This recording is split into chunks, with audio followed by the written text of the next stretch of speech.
तो आखिरकार जिस बात का डर था वो हो ही गया। जिस तरीके से वक्फ संशोधन बिल को लेकर मुस्लिम संगठनों ने चंद्रबाबू नायडू, नीतीश कुमार, चिराग पासवान को चेतावनी दी, अब उसकी सुगबुगाहट, उसका असर देखने को मिल रहा है। चंद्रबाबू नायडू ने यहां तक कह दिया कि हम वक्फ संशोधन बिल को लेकर कहीं ना कहीं फैसला ले सकते हैं और वक्फ की संपत्तियों की रक्षा हमने हमेशा की है और आने वाले समय पर हम हमेशा करते रहेंगे। चिराग पासवान खुले तौर पर कह रही हैं कि योगी सरकार ने जो फरमान जारी किया है, सड़कों पर नमाज नहीं पढ़ सकती। ऐसे में ये फालतू की बातें हैं, इस पर चर्चा भी नहीं होनी चाहिए और इस तरह की बातों का, इस तरह के फैसलों का मैं समर्थन नहीं करता हूं और मैं अपनी सहयोगी से सहमत नहीं हूं, यानी भारतीय जनता पार्टी से वो सहमत नहीं है। जिस तरीके से नीतीश कुमार ने इस पूरे मामले को लेकर चुप्पी साधी हुई है, उसको लेकर के भी सवाल उठ रही हैं। जयंत चौधरी ने साफ तौर पर कह दिया कि जो पुलिस ने कहा है कि पासपोर्ट जमा कर लिए जाएंगे, ड्राइविंग लाइसेंस रद्द कर दिए जाएंगे जो सड़कों पर नमाज पढ़ते हुए पाए गए, तो ये पूरी तरीके से गलत है। इस पर मैं सहमत नहीं हूँ। जिस तरीके से आरएलडी की तरफ से बयान सामने आया कि तमाम तरह के धार्मिक आयोजन तो सड़कों पर होते ही हैं, लेकिन अगर 10 मिनट के लिए मुस्लिम समाज के लोग नमाज पढ़ना चाहते हैं तो इसमें कोई आपत्ति नहीं होनी चाहिए। लेकिन जो माहौल इस वक्त उत्तर प्रदेश से लेकर बिहार तक, महाराष्ट्र तक तमाम तरह के माहौल देखने को मिल रहे हैं, बेवजह के विवाद देखने को मिल रहे हैं, इससे एनडीए में ही फूट पड़ती हुई नजर आ रही है। वक्फ संशोधन बिल को लेकर जिस तरीके से मुस्लिम संगठनों ने इन तमाम पार्टियों का बहिष्कार किया जो भारतीय जनता पार्टी के साथ हैं, लेकिन खुद को सेकुलर होने का दावा करते हैं, जो खुद को मुसलमानों का रहनुमा बताते हैं, लेकिन अब वक्त आ गया है। मुसलमानों ने, जो मुस्लिम संगठन है, उन्होंने साफ तौर पर कहा कि अब इनका बहिष्कार करने का, इसका दबाव अब पूरी तरीके से चंद्रबाबू नायडू, नीतीश कुमार और कहीं ना कहीं चिराग पासवान पर दिखने लगा है। चंद्रबाबू नायडू ने साफ कर दिया कि मैं कहीं ना कहीं हमेशा से हमारी पार्टी मुसलमानों के साथ रही है, मुसलमानों के हित में कार्य करती रही है और वक्फ की प्रॉपर्टी हमारे रहते हुए कोई भी इसमें गड़बड़ी नहीं कर सकता। यानी चंद्रबाबू नायडू ने अपना रुख साफ कर दिया है कि वो वक्फ बिल को लेकर सचेत है। भारतीय जनता पार्टी अगर कोई भी ऐसा बड़ा कदम उठाती है तो वो साथ नहीं रहने वाली। चिराग पासवान की सुगबुगाहट साफ तौर पर देखी जा रही है। चुप है नीतीश कुमार, और नीतीश कुमार जब चुप होते हैं तो बड़ा फैसला लेते हैं। बिहार में विधानसभा चुनाव, और आखिर क्यों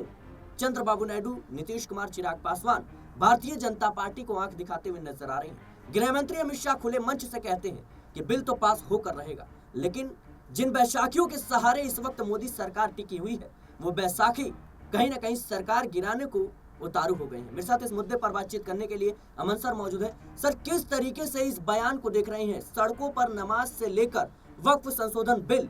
कई ऐसे मुद्दे हैं जिसका दबाव इस वक्त एनडीए, भारतीय जनता पार्टी और तमाम सहयोगी दलों पर पड़ रहा है। क्या लगता है आपको, बड़ा खेल होने जा रहा है? देखिए, बिल्कुल सिराज, और एनडीए कुनबे की बात करें तो अब तक ऐसा लग रहा था कि ये जो कुनबा है इतना मजबूत है कि कोई दरक, कोई भी आपस में मतभेद इनके अंदर नहीं पनप सकते, क्योंकि कई मुद्दे ऐसे हैं जहां पर ऐसा लगा कि आपस में जो बवाल है वो बढ़ेगा, लेकिन उस पर कोई भी बोलता हुआ नजर नहीं आया। लेकिन अब वक्फ बोर्ड को लेकर हो या फिर जो नमाज पढ़ी जा रही है ईद के मौके पर या अलविदा जुमे के मौके पर, उस तरह के मुद्दे की बात हो, अब एनडीए कुनबे के जो सहयोगी दल हैं वो ही अब असहज अपने आप को पा रहे हैं, क्योंकि बीजेपी इन्हीं के सहारे अपने आप को बहुत ताकतवर और मजबूत बना रही थी या बता रही थी। सरकार में जिस तरह से वो है, अभी भी कह सकते हैं बैसाखी के सहारे वो सरकार में है, लेकिन इस तरह का अपना रोब दिखाना चाहते हैं कि वो अपने दम पर सरकार में हो। अमित शाह जी जो गृह मंत्री हैं, उनका बयान दरअसल आप सुनिए, कहते हुए नजर आते हैं कि चाहे कुछ भी आप कर लीजिए,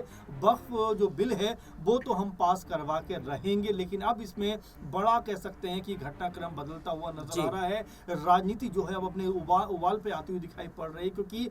जिस तरह से आप देखें, चंद्रबाबू नायडू ने कहा है कि भाई जो वक्फ की संपत्तियां हैं उनकी रक्षा हम करेंगे, अपने आप में बड़ा बयान हो जाता है, क्योंकि यहाँ बीजेपी इस बात को लेकर कह सकते हैं पूरी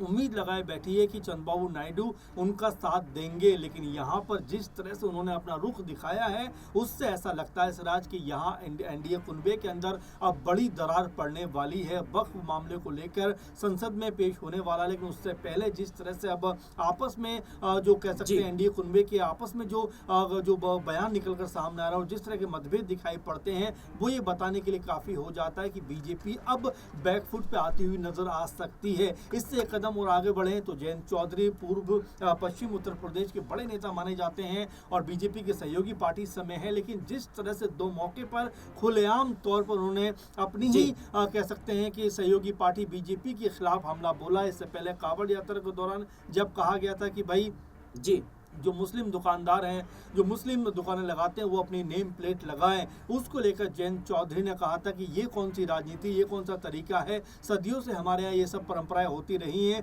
नेम प्लेट क्या मैं अपने कुर्ते पे लिखवा लूँ, इस तरह की बातें वो करते हुए नजर आते हैं। और यहाँ तक कहते हुए नजर आते हैं कि योगी सरकार से भूल हुई है और कई बार ऐसी गलतियां हो जाती हैं, लेकिन इन गलतियों को हम एक्सेप्ट नहीं करेंगे। अभी जिस तरह से आपने देखा कि नमाज को लेकर के सड़कों पर मत पढ़िए नमाज या छतों पर नमाज मत पढ़िए, उसको लेकर जयंत चौधरी ने कहा कि भाई ये किस तरह का फरमान है, उत्तर प्रदेश में आप किस तरह का कानून बनाना चाहते हैं, लाना चाहते हैं। यहाँ पर एक आम मुस्लिम अगर अपने त्योहार के मौके पर अगर सड़क पे नमाज पढ़ भी ले रहा है 10 मिनट के लिए, तो उसमें क्या हर्ज होने वाला है। आप जरा कांवड़ यात्रा को देखिए, महीनों महीनों कांवड़ यात्रा चलती है, जब माता का जगराता होता है तमाम सड़कों को पाबंद कर दिया जाता है, यानी कि इस बात को लेकर नाराज नहीं है, लेकिन कहने का मतलब यही है कि जब यहाँ पर ऐसा हो सकता है तो एक समुदाय के लिए आप 10 मिनट भी कह सकते हैं आपको गवारा नहीं है कि अपनी नमाज अपना सजदा वो कर सके। तो ये तमाम जो मसले उठ रहे हैं, इसमें अब बीजेपी के खिलाफ माहौल बनता हुआ नजर आ रहा है। और एक जो महत्वपूर्ण कह सकते हैं दल है जी एलजेपीआर, चिराग पासवान, उन्होंने तो खुलेआम ये बात कह दी कि भाई ये जो हिंदू मुस्लिम की राजनीति हो रही है, ये जो धर्म के नाम पर आपस में लड़ाने का प्रयास किया जा रहा है, हिंदू से मुस्लिम को और मुस्लिम से हिंदू को, ये कतई अब गवारा नहीं है, क्योंकि ये भारत 21वीं सदी का भारत है। और वो खुद को भी एक नौजवान नेता बताते हुए नजर आते हैं और कहते हैं कि नौजवान नेता होने के नाते मैं ये कहता हूँ कि आज हमारे सामने कई तरह की समस्याएं हैं, हम सिर्फ धर्म के नाम पर लोगों को कह सकते हैं कि आपस में लड़वाने का काम नहीं कर सकते। देश में इस समय कई जटिल मुद्दे हैं, कई समस्याएं हैं, और ऐसा लगता है कि चाहे चिराग पासवान हो, चाहे जयंत चौधरी हो, चाहे चंद्रबाबू नायडू हो, और भले ही अभी नीतीश कुमार खामोश हैं, लेकिन उनकी खामोशी भी कहीं ना कहीं ये बता रही है कि वो बीजेपी से इत्तेफाक नहीं रखते। सर, मेरा बड़ा सवाल ये रहेगा, आपने कई नामों का जिक्र किया, जयंत चौधरी हो या फिर चिराग पासवान हो, चंद्रबाबू नायडू हो, नीतीश कुमार हो, ये वो चेहरे हैं जिनकी बदौलत आज राज्य से लेकर केंद्र पर, यानी बिहार की बात कर लें तो बिहार में भी नीतीश कुमार सहयोगी हैं, और टीडीपी की बात करें तो आंध्र प्रदेश में बीजेपी कहीं ना कहीं सत्ता में है। तो कहीं ना कहीं राज्य से लेकर केंद्र तक इनकी बदौलत, इन वैसाखियों के सहारे सरकार चल रही है। क्या लगता है आपको कि जिस तरीके से अभी दबाव इस वक्त मुस्लिम संगठनों का इन पार्टियों पर, इन नेताओं पर पड़ रहा है, और दलित जो समुदाय के लोग हैं वो भी कहीं ना कहीं नाराज है, क्योंकि भारतीय जनता पार्टी में किस तरीके से जो तमाम चीजें हमें देखने को मिली गृह मंत्री अमित शाह के बयान के बाद से, तो क्या लगता है आपको कि इनका दबाव है और जो चुनाव है इसको देखते हुए कहीं ना कहीं ये चेहरे भारतीय जनता पार्टी का साथ छोड़ देंगे, क्योंकि आज तो बीजेपी इनके साथ है लेकिन कल नहीं है। जी देखिए, बिल्कुल। और अगर मैं आंकड़ों पे भी बात करूं सिराज, तो नजर जरा दौड़ाकर देखिए आप कि लगभग नीतीश कुमार और चंद्रबाबू नायडू दोनों को मिला दिया जाए तो 28-30 सीटें हो जाती है। चिराग पासवान की 5 सीटें आप जोड़ लीजिए, 35 सीटें हो जाती हैं। और अगर हम कुछ और छोटे मोटे दलों की बात करें, उनकी अगर बात करें, लगभग 40 सीटें पहुंच जाती हैं। और इन 40 सीटों को अगर बीजेपी की 294 से घटाते हैं तो ये आंकड़ा 250 या 55 के आसपास बन जाता है, और यहाँ पर बीजेपी सरकार फिर अल्प मत में आती हुई नजर आ जाएगी। तो बीजेपी को खतरा इसी बात का है कि अगर ये लोग नाराज हो गए तो हमारी जो सरकार, जो अकड़ हमारे अंदर कहीं ना कहीं बनी हुई है कि तीसरी बार हम सत्ता के अंदर हैं, वो अकड़ कहीं ना कहीं खत्म होती हुई नजर आई। क्योंकि इन दलों ने अगर अपना समर्थन वापस ले लिया तो फिर उनको विपक्ष में बैठने को मजबूर होना पड़ सकता है। तो यहाँ तमाम चीजें बीजेपी देख रही है, क्योंकि आने वाले दिनों में बिहार चुनाव भी है, उसके बाद गुजरात चुनाव है, उसके बाद बंगाल चुनाव है, यानी कि एक के बाद एक चुनाव कहीं ना कहीं नजर आ रहे हैं। और ऐसे में इतनी बड़ी बातें जब चंद्रबाबू नायडू करेंगे, जब चिराग पासवान करेंगे, जब जयंत चौधरी करेंगे और नीतीश कुमार की कहीं ना कहीं खामोशी रहेगी, तो बीजेपी के अंदर खलबली मचती हुई जरूर नजर आ जाएगी। भाई करें तो करें का क्या, क्योंकि यहाँ पर अगर ये दल बीजेपी से अलग हो जाते हैं तो सरकार जो है वो टूटती हुई नजर आएगी, सत्ता जो है बीजेपी के हाथ से चली जाएगी। इसीलिए कहीं ना कहीं बीजेपी जो है सांप भी मर जाए लाठी भी ना टूटे, इस तरह की प्रोसेस को करने में लगी हुई है। लेकिन ये इतना आसान नहीं होने वाला है, क्योंकि जब इतने बड़े दल अगर बीजेपी की आइडियोलॉजी से खफा दिखाई पड़ते हैं, जो वक्फ बोर्ड में संशोधन की बात कही जा रही है उससे अगर नाराज नजर आते हैं, तो बीजेपी को संभालना स्थिति को बहुत मुश्किल होने वाला है। बिल्कुल दर्शकों, बीजेपी को स्थिति संभालने में काफी ज्यादा मुश्किलात का सामना करना पड़ेगा, या यूं कहें कि सरकार बचाने के लिए कहीं ना कहीं हर संभव प्रयास करना पड़ेगा। क्योंकि जिस तरीके से चाहे वो एकनाथ शिंदे हो, अजीत पवार हो, चंद्रबाबू नायडू हो, नीतीश कुमार हो, जयंत चौधरी हो, कई ऐसे सहयोगी हैं जो कहीं ना कहीं भारतीय जनता पार्टी से नाराज है। और जिस तरीके से मुस्लिम संगठनों और दलित समुदाय के लोगों का दबाव इस वक्त भारतीय जनता पार्टी और उसके सहयोगियों पर पड़ रहा है, ऐसे में माना जा रहा है कि ये सहयोगी अपनी पार्टी की विचारधारा बचाने के लिए कोई ठोस कदम उठा सकते हैं और बीजेपी को कहीं ना कहीं बैकफुट पर आना पड़ेगा, नहीं तो सरकार हाथ से जा भी सकती है।